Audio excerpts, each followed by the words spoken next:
If you don't understand the master detail relationships in Salesforce, then you don't fully understand how Salesforce works. This is the most common and important concept in the admin certification and one of the most common topics raised in interviews. In this video, I'm going to show you exactly how to create a master detail relationship and explain how it affects record ownership, security, and deletion, and why choosing the wrong relationship type can completely break your data model. Let's jump into it. From the setting icons, we navigate to set up, and then we get to the object manager to create a new object. The reason I'm going to be creating a new object is because when you want to create a master detail relationship, you do not need to have any record existing in this object. So we are going to be creating an object that would have zero record, or a fresh object, so that we can build a master detail relationship with an existing object. And also, this channel is a build along channel where we build using a simple storyline so that beginners can learn and follow the storyline while building their own projects, or while practicalizing what is being taught on this channel. So here I've created my object and is redirecting me to the tabs just to select an icon that will represent this object from the front end as I showed you in the previous video. So I'm going to click on next and then save on this object. Now I'm going to create some simple fields that will sit on this object.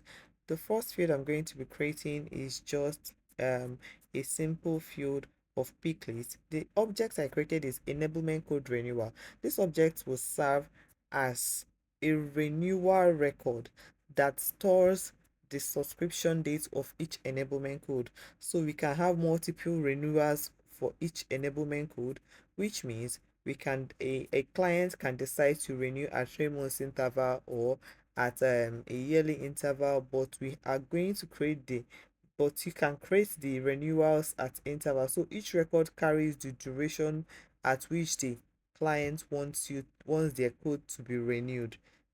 Now I've created the renewal type. I've created the start date, I'm creating the end date, because these are just simple fields that you can find in the enablement code renewal object. And then I'm going to be creating the next one, which is the renewal flag.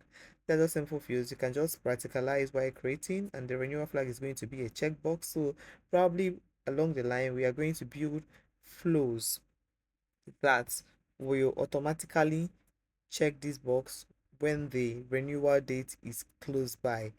Now we are going to save and then create the master detail relationship. So when you click on fields and relationship, we go over to, okay, I'm still creating the currency, which is the renewal amount for the enablement code renewal record. And after this, I'm going to go to the same field and relationship, select new, so that we can create our master detail relationship. When you select new, you click on the master detail relationship and then next. It's going to ask you for the name or the object you want it to relate it to. So the object I want it to relate to is the enablement code.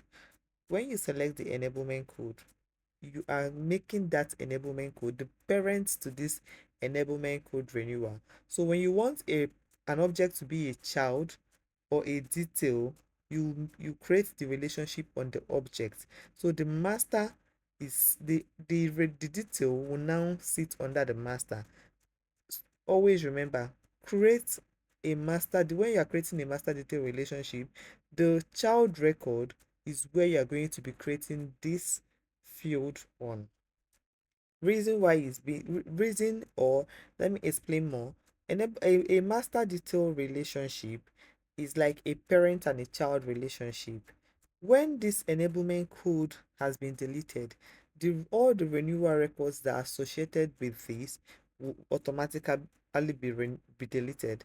So let's go over to the enablement code and find the enablement code renewals under here as a child record. So from this master, we can create multiple enablement code renewal records for the subscription plans.